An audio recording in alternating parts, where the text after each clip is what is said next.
Salut tout le monde, on se retrouve pour une toute nouvelle vidéo dans laquelle on va découvrir le set 71 750, donc le Lloyd's Hydro Mech, un set Lego Ninjago saison 15 sorti donc le 1er juin 2021 et pour l'Amérique du Nord je crois que ce sera le 1er août, enfin je suis pas trop au courant là-dessus. Ce set contiendra donc 228 pièces pour la somme de 19,99 €. On retrouve les nouvelles illustrations des boîtes, donc qui reprennent un peu le côté saison 14, mais qui deviennent bleues au niveau des dessins. Et au lieu d'avoir un dessin Wojira, on a la vraie Wojira cette fois-ci, c'est vraiment très joli. Avec ici, on retrouve Nia en mode super énergisé. Cette taille plus la référence, le nom du modèle, les figurines. Donc on aura Lloyd et un Mauriguard ou un Hydro-Vipère, chacun l'appelle un peu comme il veut. Et ici on voit donc dans les fonds marins notre set en action. Voilà le dessus de la boîte avec l'amulette de vague à l'échelle 1-1. Ensuite là le nom du modèle, les figurines. Voilà le dessous de la boîte. Le côté avec la suite de Wojira. Et l'autre côté c'est la suite du dessin de Nia. Et à l'arrière, on retrouve donc notre modèle en action avec donc toutes ses fonctionnalités. Et on voit qu'il mesurera 17 cm et qu'il aura une pince qui pourra s'ouvrir. Je n'ai pas encore ouvert le modèle, donc on va l'ouvrir ensemble. Hop, comme ceci. Alors, hop, voilà.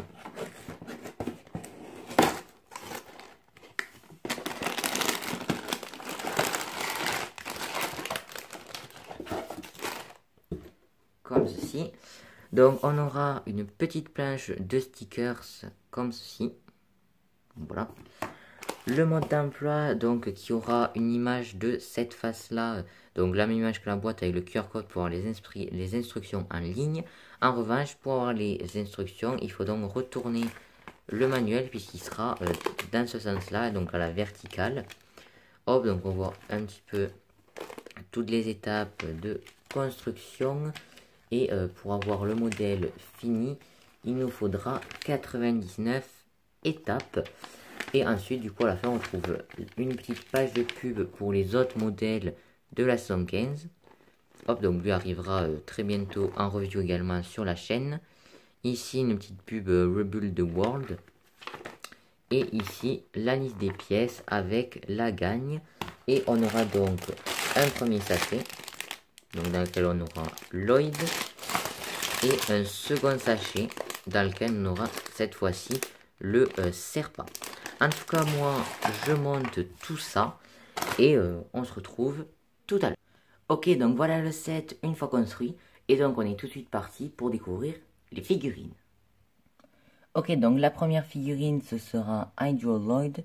Donc Hydro Lloyd, enfin Scuba Lloyd, ça dépend, tout le monde l'appelle comme on veut. Ou il y en a qui l'appellent Plongeur Lloyd, bon bref, on s'en fiche. C'est une figurine très très cool, donc qui n'est pas exclusive à ce set puisqu'elle apparaît également dans le plus gros set de la vague qui est donc l'Hydro Bounty. Mais ça reste quand même une figurine très très sympa. J'aime beaucoup l'utilisation des deux verts, hein, donc avec du vert clair en fond, avec par-dessus une armure vert foncé. Donc on peut voir juste ici avec les bras tout ça. Le logo en fond donc jaune que les ninjas reprendront tous à part Cole si je dis pas de bêtises. Ils reprennent tous un peu ce schéma donc avec le logo en fond. Petite ceinture, ensuite on a donc là des petits détails sur les jambes.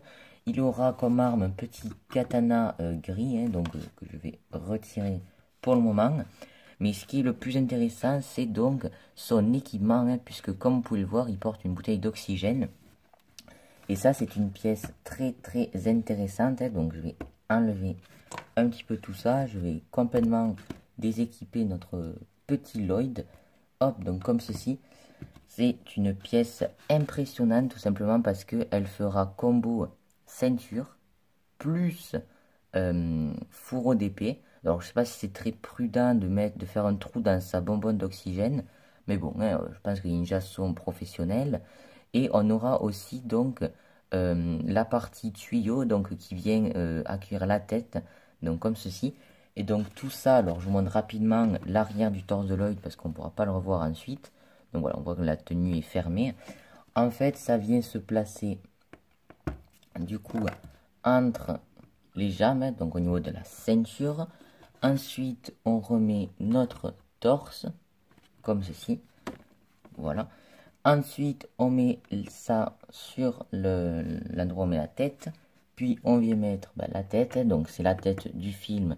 Rien de nouveau pour faire à ce niveau-là. Et ensuite, on retrouve cette pièce qui est également plutôt cool, qui est donc une sorte de cagoule mélangée avec un masque de plongée. Donc, il fait tout le contour de la tête jusqu'au nœud de la cagoule. Et du coup, si on le met tout seul, c'est pas super beau, parce qu'il vient être complété en fait, hop, avec cette pièce-là, et ça complète du coup le trou qu'on a dans le masque. Et du coup, voilà, on voit les yeux de Lloyd, hein, donc enfin, le masque est dans un bleu transparent très sympa. Donc ça rend vraiment très très bien, j'aime beaucoup. C'est vraiment une pièce qui a dû coûter assez cher à Lego, hein, surtout la pièce là qui est flexible. C'est incroyable. Et donc on a le fourreau d'épée. Donc c'est vraiment des figurines qui sont super détaillées et avec un équipement vraiment très sympa. Ils auront aussi des petites paires de palmes, même si dans la série ils n'en ont pas vraiment. Donc, mais bon, voilà, ça accentue le côté sous-marin. Et en tout cas, c'est plutôt cool. Donc voilà, Lloyd, une très très belle figurine donc que j'aime beaucoup. Et du coup, on voit que Lego ont vraiment tout donné sur les accessoires de ces nouvelles tenues. Et donc maintenant, on va tout de suite passer à la prochaine figurine qui sera donc notre méchant. Et donc, on va le découvrir immédiatement. Et donc, notre Marégoard, le voici. Il reprend donc le moule de tête des pyrovipères. Et donc, il y avait deux sortes de moules. Il y en avait qui avaient des grandes flammes sur les côtés et d'autres qui étaient juste comme ça. Donc, en pyrovipère classique, il y avait un seul serpent qui le reprenait. C'était dans le Katana 4-4. Et ensuite, Char, donc qui apparaissait dans 2 sets, reprenait, enfin, avait ce moule également. Donc là, c'est le même moule en noir et tout ça. Sauf que ces parties turquoise étaient avant orange transparente. Et elles sont maintenant donc turquoise opaque. Et le contraste entre turquoise et noir est vraiment génial. Les épaulettes sont également plutôt cool, donc celles des fils de Garmadon, mais en doré. Le torse, lui, je l'aime beaucoup également, ça fait des sortes d'abdos avec plein de petits motifs turquoise et une sorte d'armure qui revient à l'arrière, hein, avec des sortes de dessins un peu de mollusques, des trucs comme ça, et des petites écailles. Les mains turquoise, donc c'est très sympa. Et les jambes également plutôt bien détaillées avec toujours les petites écailles turquoises. À noter la petite chaîne juste ici. Et on aura donc des palmes cette fois-ci bleu turquoise. Et au niveau de l'arme, celui-ci viendra avec donc un manche de dragon noir, donc ce qui est plutôt cool. Et on aura ensuite un saille argenté, enfin plutôt argenté très sombre. Mais en tout cas, voilà, ce sont vraiment de très jolies figurines. Donc à savoir qu'elles ne seront pas différentes les unes des autres, hein. Il n'y a que l'arme qui peut changer. Mais c'est vraiment des figurines très cool. Et en plus, elles apparaissent plusieurs fois dans les sets. Du coup, on pourra vraiment se faire une bonne petite armée de ces magnifiques figurines. Donc voilà. Ensuite, on aura comme accessoire, donc ça on peut le mettre un petit peu à qui on veut. L'amulette de vague, donc après l'amulette de foudre, maintenant c'est celle de vague. Donc que voici, hein. Alors hop, la luminosité va un petit peu changer. Donc qui est extrêmement cool. Alors vu comme ça, c'est vraiment le même moule que celle de foudre. Mais ce qui va changer, c'est la couleur. Donc là, elle peut juste paraître bleu transparente. Mais si on met en fait nos doigts comme ça, hop, on se rend compte qu'en fait elle est toute pailletée métallique bleue. C'est vraiment magnifique, c'est une magnifique pièce, c'est incroyable. Vraiment toute métallique avec plein de paillettes, j'espère que ça se verra bien à la caméra. Je vais essayer de vous montrer d'un petit peu plus près. Hop, comme ceci. Et donc si on fait ça, voilà, on voit bien que c'est bien plein de paillettes. C'est vraiment une magnifique pièce qui apparaît donc dans chaque set de cette vague. Mais elle est vraiment magnifique. Donc voilà, pour tout ce qui touche aux figurines. Et maintenant, on va passer du coup au robot en lui-même. Et donc notre robot, le voici. Et moi, la première chose qui m'a marqué, c'est sa taille. Enfin, ce qui m'a surpris plutôt. parce que je m'attendais vraiment à ce qu'il soit beaucoup plus petit, comparé à une figurine. Vraiment, il a une très très bonne taille. Je m'attendais à ce qu'il soit beaucoup plus petit. Il est beaucoup plus grand que, beaucoup plus large tout ça, que par exemple le robot de Kai qu'on a vu en 2020. Donc vraiment, il a une très bonne taille et ça c'est la première chose qui m'a surpris. Et ça a été très agréable de voir qu'il était très très grand. Donc au niveau des couleurs, il reprendra du coup du noir, du vert foncé, du doré, du jaune orangé, ainsi que donc beaucoup de vert sable. Maintenant sur les véhicules de Lloyd, ils aiment beaucoup faire faire du vert sable.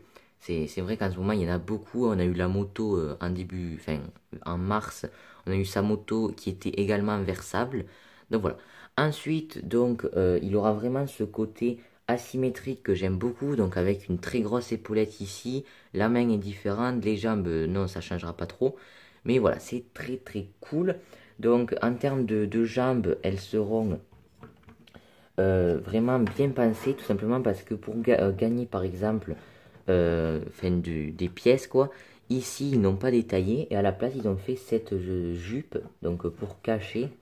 Et je trouve que c'est vraiment une bonne idée du coup, pour ne pas avoir dépensé trop d'argent dans les pièces, ils ont préféré cacher ça de cette manière, c'est plutôt une bonne idée.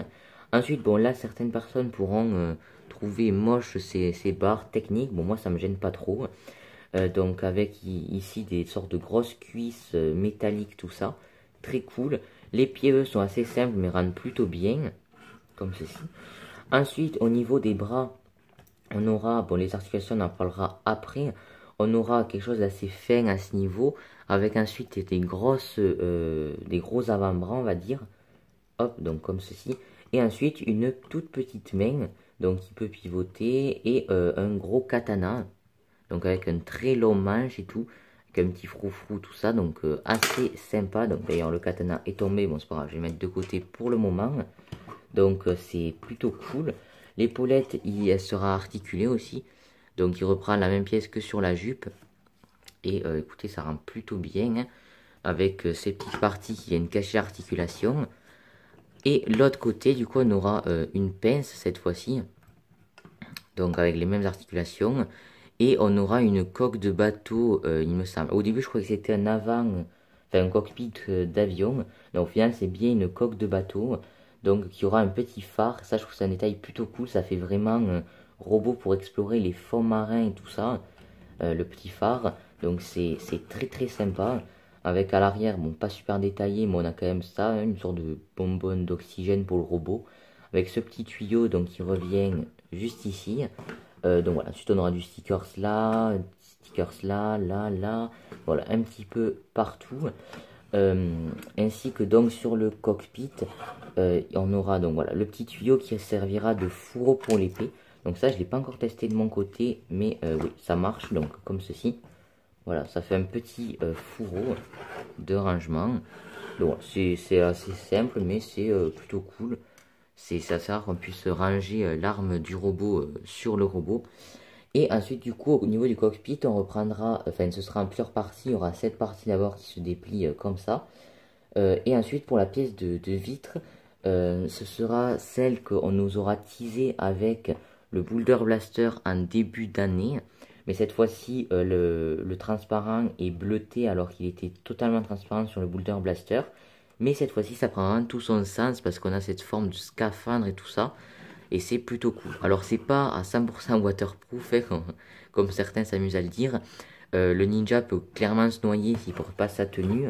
Tout simplement parce qu'ici il y a des ouvertures. Mais bon, je pense qu'il ne pouvait pas bien le fermer à 100%. Et ensuite au niveau de l'intérieur du cockpit, on aura cette pièce pour glisser les jambes de la figurine. Et là des petites parties donc comme de coussins, tout ça. Voilà. Donc c'est plutôt cool. Hop. Maintenant, je pense qu'on va passer aux articulations. Enfin non, d'abord je vais vous dire ce qu'il y a écrit sur ces pièces. Et donc sur cette pièce, il y aura écrit, donc je vais vous montrer juste là. Donc en alphabet Ninjago, mais je l'ai traduit du coup, il y a écrit Energy, donc pour le pouvoir de Lloyd qui est l'énergie en fait. Et ici, il y aura, bon ça semble plutôt logique vu le logo qu'on a là, il y a écrit danger, donc avec des points d'exclamation. Donc voilà, pour ceux qui se le demandaient, qui auraient un peu la flemme de traduire, ben, il y a écrit ici Energy et sur la pince il y a écrit danger. Voilà, donc maintenant on va passer aux articulations, hein. Donc enfin, à noter que là vous avez des petits phares, voilà un petit détail que je ne vous avais pas dit, donc pas mal de petites lumières. Maintenant on va parler des articulations en commençant avec les jambes, hein. Donc hop, je vais lever tout ça. Les jambes seront assez libres, hein. On aura un pied qui peut faire presque ce qu'il veut, sur les côtés, en avant, juste, donc même en arrière il peut. Donc voilà, un pied carrément libre. La jambe ici, ce sera pareil, elle sera complètement libre et elle ne sera pas bloquée par les jupes puisqu'elles aussi, elles peuvent bouger. Ensuite, au niveau de ce bras, on aura donc les doigts qui sont articulés. Donc il y a 3 doigts, celui-ci ne l'est pas. A noter que pour mettre le katana, on a juste ici une petite comment ça s'appelle, une pièce d'accroche quoi, pour pouvoir mettre le katana et qu'il ne tombe pas. Donc c'est plutôt cool. Ensuite au niveau du bras, j'avais un petit peu peur que l'articulation soit assez étrange à manipuler. Mais au final je trouve que non. Parce que du coup ça se plie comme ça. Et ça tient plutôt bien. Hein. Donc j'ai des pièces crantées. Et ensuite ça bouge ici et c'est carrément libre. Et là aussi, ça ne gênera pas au niveau de l'épaulette parce qu'elle aussi, elle est assez articulée. Donc c'est plutôt cool. De l'autre côté, ce sera un petit peu plus bloqué, mais ça reste encore à articuler. Hein, puisqu'on aura l'épaulette qui peut bouger. Et ensuite, au niveau de l'articulation, c'est la même chose. Là, c'est libre. Et ensuite, ici, on est sur cran. Et on pourra donc, avec cette pince, soit l'ouvrir. Hein, donc on peut l'ouvrir comme ça. Soit la fermer de cette manière. Et on peut s'amuser à mettre notre petit marégourde du coup dans la pince. Hein, et il est prisonnier. Donc voilà, c'est plutôt cool. Les articulations, franchement, moi je suis pas déçu. Je trouve qu'il est plutôt bien articulé. Mais il est tellement articulé qu'il y a un petit problème, c'est léger, mais voilà, un petit problème qui se présente à nous. C'est au niveau des jambes du coup. Alors, certains pourront reprocher qu'il n'y ait pas d'articulation au genou. Moi, je trouve que ça ne me dérange pas tellement. Parce que, puisque les pieds sont bien articulés et au niveau des jambes là aussi, je trouve que ça manque pas trop. Mais le problème, ce sera cette articulation-là. Parce que, oui, c'est cool, parce que c'est une articulation libre. Mais du coup, quand on veut donner des poses au robot ou quoi, il a tendance à faire le grand écart. Tout simplement parce qu'il n'y a rien pour... Oula, pardon, j'ai sursauté d'ailleurs. Il y a ça qui vient de tomber là au niveau des orteils. Voilà. Donc, c'est que du coup, voilà, puisqu'il n'y a pas de blocage, ben, quand on le manipule, il fait souvent des grands écarts. Voilà, à peine on le touche un petit peu. Vous voyez comme ça, voilà, il fait direct un grand écart. Voilà, il y a tout le temps des jambes qui se plient. Donc, c'est un petit peu dommage, mais c'est pas non plus super grave quand même. Au moins, il est articulé. On pourra lui donner des petites pauses. Hein. En conclusion, j'en donnerai une que je trouverais plutôt sympa. Donc, bien évidemment, on peut... Alors, je vais mettre le katana dans sa main pour vous montrer. Hop, donc juste ici. Voilà, et ça tient plutôt bien. Hop, on ferme les doigts. Voilà, ça tient assez bien et je trouve qu'il rend plutôt bien le katana. Et ensuite, du coup, on peut ouvrir le cockpit, bien évidemment. Alors, pour Lloyd, il faut lui retirer son katana. Bon, il peut rentrer le katana, mais de préférence, il vaut mieux le retirer. Ainsi que les palmes. Sauf que là, il y a un problème qui, lui, est un petit peu plus dérangeant. C'est qu'en fait, Lloyd, on ne peut pas le placer dans le robot. Parce que, tout simplement, enfin là, encore, il tient un petit peu. Mais c'est tout. Enfin, il faut vraiment bien le placer. On peut pas très très bien le mettre parce que sinon, enfin voilà, avec la bouteille d'oxygène, ça gêne. Du coup, il tombe en avant. Donc ça, c'est un petit peu dommage. Donc voilà, après si vous le fermez comme ça, ça tient. Mais l'œil n'est pas très bien mis à l'intérieur. Donc voilà, ça c'est un petit peu dommage. J'ai essayé de le mettre en enlevant tout son équipement. Mais ça gêne quand même un petit peu. Donc je sais pas trop comment ils ont fait ce cockpit. Mais c'est un petit peu bizarre. Bon après voilà, là je suis arrivé à assez bien le placer, je vais plus le toucher, je vais le laisser comme ça. D'ailleurs ça c'est plutôt cool quand même, c'est que du coup dans la petite vitre ici, on voit du coup la tête de Lloyd qui ressort et c'est plutôt sympa. Donc voilà, en tout cas je pense que j'ai assez parlé pour ce robot. Donc ça fait une vidéo quand même assez longue entre le speed build et tout ça. Donc bon voilà, en tout cas voilà, je pense qu'on va passer à la conclusion. Ok, donc en conclusion sur cette vidéo déjà beaucoup trop longue, que dire sur ce modèle si ce n'est que c'est un très bon modèle, je trouve. Pour un modèle entrée de gamme, il est vraiment très bien. Ce qui m'a le plus surpris, c'est sa taille. Le modèle est vraiment beaucoup plus grand que ce qu'on peut voir par rapport aux vidéos ou aux photos. Enfin, j'étais vraiment choqué de la taille. Les figurines sont plutôt cool. Deux figurines pour 7 à 20 euros, ça va, c'est cool. Ça arrive, enfin, c'est tout le temps entre 2 et 3 figurines dans les 7 à 20 euros. À part pour les sets un peu spéciales. Donc les nouvelles tenues des ninjas avec toute la pièce que Lego a faite, elle est incroyable cette pièce. Donc c'est vraiment très cool. Les nouveaux serpents sont extrêmement sympas. L'amulette, enfin les nouveaux serpents sont extrêmement sympas. Voilà. L'amulette est plutôt cool également. Elle est encore plus belle, je trouve, que l'amulette de foudre avec les paillettes et le côté métallique. Et ensuite, pour ce qui est du robot, ben écoutez, il est extrêmement cool parce qu'il est plutôt bien articulé. J'avais un petit peu, enfin c'était un petit peu la crainte sur ce robot, mais au final, il est bien articulé. On s'habitue vite aux articulations, même si elles peuvent sembler un petit peu spéciales. Le katana est cool, la petite pince est sympa. Juste deux petits défauts. Enfin, on a même un fourreau d'ailleurs, c'est plutôt cool. Les deux seuls petits défauts, du coup, c'est l'articulation là qui fait souvent 30 écarts. Là, il tient, mais voilà, c'était un petit peu compliqué. Donc, faire attention à ce que des fois, ils se mettent pas d'un coup à 30 écarts le robot. Et ensuite, c'est un petit peu dommage la façon dont il faut mettre l'œil dans le cockpit. Parce que là, je pense que vous le voyez, il est écrasé contre la vitre du cockpit parce qu'il tombe en avant. Donc voilà, je sais pas trop si c'est moi qui le mets mal ou quoi. Mais en tout cas, voilà. En conclusion, voilà, c'est un très bon modèle. Si vous, il vous plaît, n'hésitez pas à me le dire dans les commentaires ainsi que si la vidéo vous a plu. N'hésitez pas également à liker la vidéo et à vous abonner à la chaîne, ça me ferait super plaisir. N'hésitez pas également à partager la chaîne, je sais pas, sur les réseaux sociaux, tout ça, pour la faire découvrir à d'autres fans de Ninjago. Et moi, je vous donne rendez-vous mercredi pour une prochaine vidéo création et dimanche prochain pour la review du Hydro Bounty, qui est un set incroyable. Voilà, en tout cas, moi sur ce, je vous dis à plus pour de prochaines vidéos. Ciao tout le monde!